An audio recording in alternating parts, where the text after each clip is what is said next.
Value added in education refers to pupils' gains in educational attainment as well as advances in personal development and acquisition of social and cultural values, according to Taylor and Nguyen 2006. There are many actions that schools can take or are taking to promote positive value added in education. Some of these actions include integrating the affective domain in the life of the school, using formative assessments meaningfully, valuing all subject disciplines in the school curriculum, and promoting environmental consciousness. The value added action that Group 1 has chosen is valuing all subject disciplines in the school's curriculum. If schools give each subject equal importance, they will produce a holistic student who can make an exceptional contribution to our society. Dewey 2004 claimed that isolating the subjects taught in school hinders students' ability to make the connection between their experiences and the knowledge they acquire. Therefore, he encouraged inquiry-based, student-centered pedagogy so that learning is more meaningful to the students. According to Dawn Rees 2021, a worldwide pandemic is creating severe learning losses, as well as social and emotional wellness challenges for our most vulnerable children in our society. During these unprecedented times, how can students keep up with the rapid speed of change that will be required to thrive in a 21st century economy and a workforce based on STEAM, which includes science, technology, engineering, arts, and math, instead of STEM that does not include art?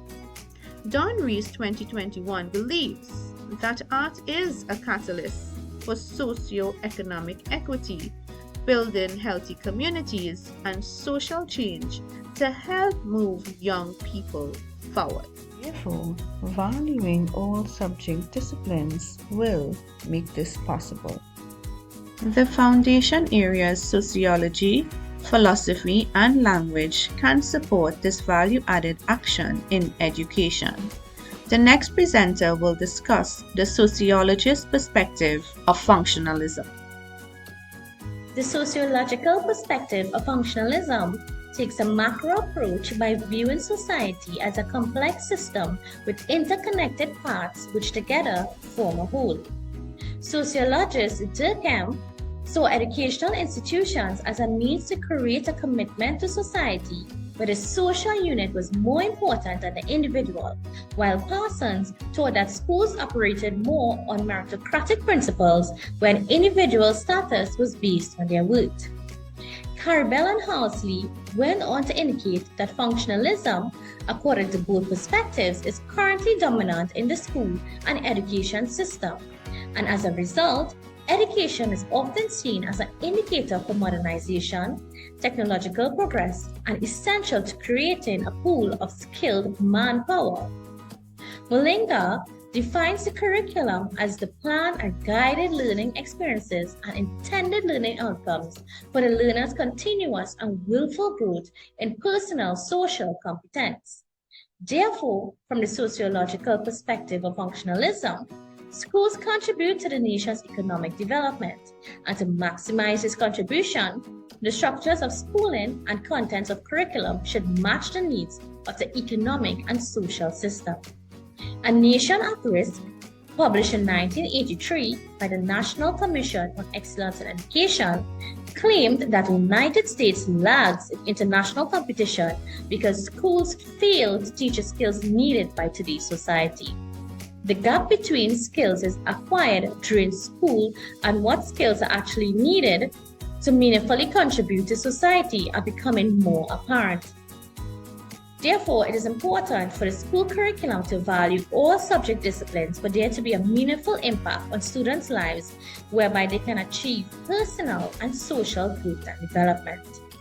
This is significant since valuing all subjects equally reinforces the knowledge gained by making it relatable and relevant to the learner's experiences. This will essentially add value to the students' lives, making them more prepared for the roles allocated to them in their future lives to the formation of the whole child, ultimately leading to the model citizens of society who continues to add value. The Ministry of Education of Trinidad and Tobago has addressed this by revising the Health and Family Life Education school curriculum to prepare the children of the 21st century to be successful. The revised curriculum catered more to the current market needs of society and creating a more responsible citizen by optimizing multiple talents and including sports and art.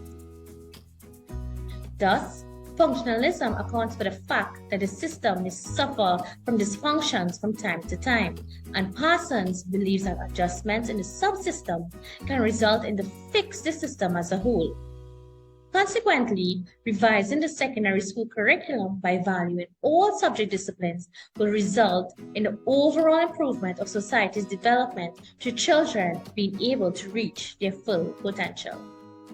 The previous presenter indicated functionalism assumes that an effective education system benefits all members of society. However, using the perspective of Marxism, their view is that public schools do not reduce social inequality. Rather, the education system reinforces inequalities based on differences in class, gender, and ethnicity. The American Marxist economist and sociologist Bowles and Gintis 1976, in Schooling in Capitalist America, suggests that the main aim of education is to generate a workforce that is not influenced by the ruling class. Therefore, valuing all subject disciplines in the school curriculum will give students the necessary skills that are crucial for a dynamic workforce. In today's societies, students should be critical thinkers and problem solvers. Bowles and Gintis 1976 also believes that merging subjects together affects the development of students.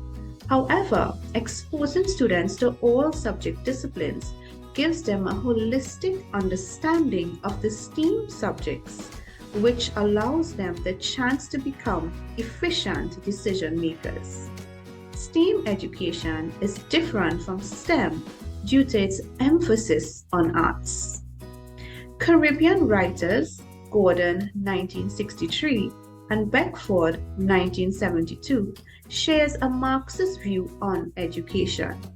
A study conducted by Ishmael J. Baksh 1986 stated that the lower class is restricted to moving up in Draft Policy Paper 2017 to 2022 of Trinidad and Tobago states that there is inequity in Trinidad and Tobago's education system. This paper indicates that there is inequity in the system of placing students into secondary schools, leading to stratification throughout the system. It also states that lack of a system to ensure students access standardized contact hours to facilitate adequate subject delivery. Each subject should be given equal value, and each student should be exposed to all subject disciplines, no matter their socioeconomic status. Conflict theorist states the values and beliefs which are part of the hidden curriculum is taught in schools and supports the status quo, according to Boher Jennings, 2008. When students expose themselves to each subject disciplines, example drama, art, music, together with physical education, science, business, Spanish, and technology, they will gain a deep sense of appreciation for the world around them. This will help students develop basic concepts like understanding manners, respecting authority, creating friendships, developing values like honesty and fairness, and appreciation for cultural differences. The practice of valuing each subject discipline is dependent on a teacher's perception and the way they identify with it, according to Bean, 1997. Therefore, teachers need to be provided with the support, knowledge, and skills they need to implement this value-added action in education. Administration should also encourage teachers and make the necessary adjustments on timetables to ensure each subject is given. We will now be looking at language in education. The discourse theory proposes that in our daily activities, the way we speak and write is shaped by the structures of power in our society, and that because of our society is defined by struggle and conflict, our discourses reflect and create conflicts. McDonnell, 1986. The conflict inherent in the teacher-student power structure must be broken down to stimulate learning. Language in education can bridge that gap. Using language with our students, we can motivate them and even change the way in which we operate, to encourage thinking and to facilitate and increase understanding.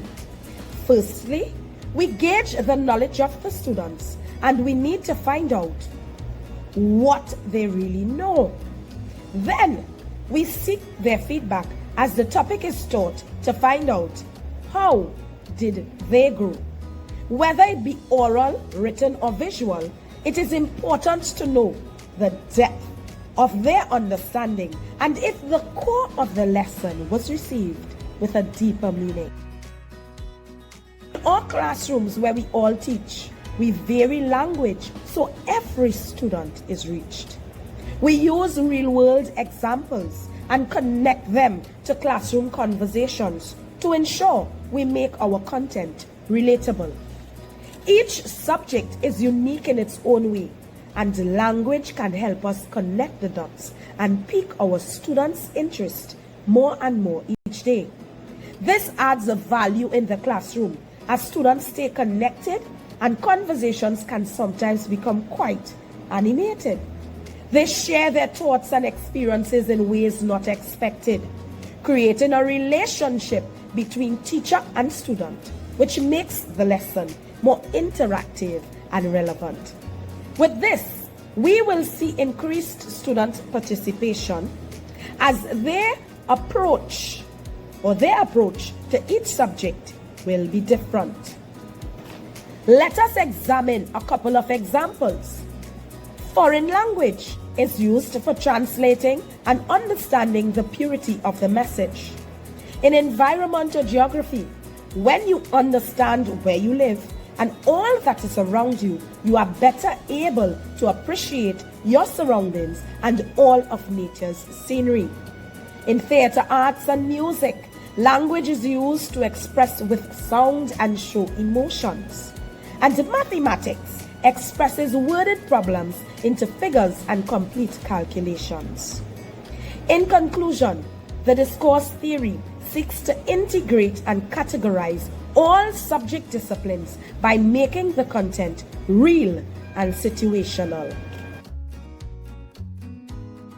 Jill Austin pioneered the speech act theory, and John Sell later contributed to it. The speech act theory comprises of three parts. Locution, this represents the utterance of the speaker. Illocution, this is described as the meaning of the utterance of the speaker. And prelocution, this comprises of action that results from the locution. The theory suggests that language is not only used to express words, but also to incite action.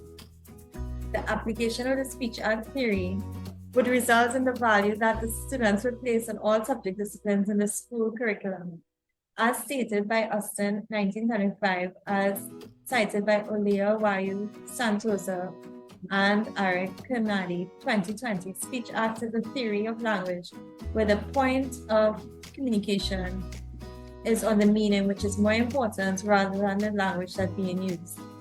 The words that teachers use in the classroom have an important role in the delivery of the lesson.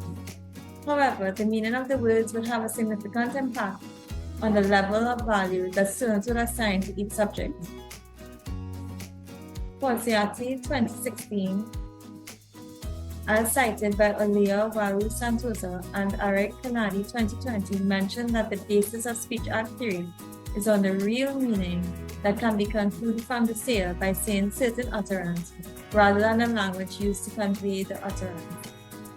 Yule, 1996, as cited by Olea Waru Santosa and Eric Kennedy, stated that by performing speech acts, people do not merely say something using the language out of the blue. Instead, they have intention and force behind utterances they utter, and those utterances may affect the behavior of the hearer.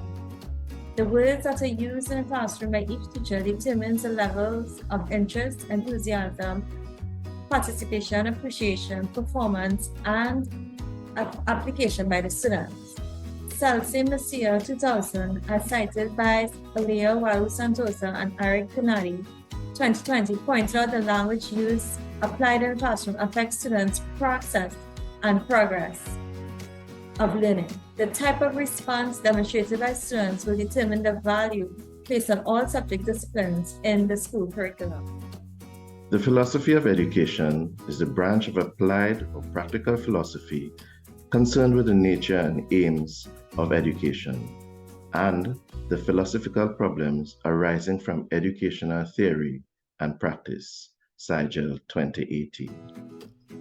To achieve this, Plato, the Greek philosopher, suggested that the school curriculum should not only consist of mathematics, physics, and science, but include the humanities such as art and music. Plato's philosophy is also reflected in the draft education policy paper 2017 to 2022 of Trinidad and Tobago that seeks to provide quality education at all levels. It is further rationalized by strategic objectives that seek outcomes of communication, self-expression, aesthetic appreciation, literacy, and numeracy, like that of Plato's educational philosophy. Unfortunately, what seems to be prevalent among some schools is a preference for STEM subjects, evidenced by the subject groupings offered to students for examination choices with little or no value attributed to other subject areas. This philosophical approach is reflective of perennialism, and according to Perez 2022 and Egan et al. 2023, is based on consistency and rigidity. Another similarly narrow approach that is apparent focuses on the development of skills through core science subject areas. This philosophical approach is called essentialism. These two philosophies are teacher-oriented and do not particularly allow for the holistic development of the student. Conversely, with a progressivist or constructionist approach, students are encouraged to develop other skills, like the ability to reflect and control emotions through the development of social skills, according to Craig 2020. This philosophy manifests in the expansion of the syllabus from STEM to STEAM, with equal focus placed on the inclusion of the arts, allowing students to have a better understanding of how things work, discovering connections between subjects, and inspiring appreciation. An example of this approach can be seen at Laramie Secondary, where the prospectus has been expanded and events and activities included to promote a holistic student development. Valuing all subject areas, therefore, requires some adjustment to the philosophical approaches used in some schools. This adjustment would include the inclusion of the arts into the curriculum, with an understanding that the student-centered approach of progressivism and/or constructivism best serves the purpose of creating well-rounded citizens of Trinidad and Tobago.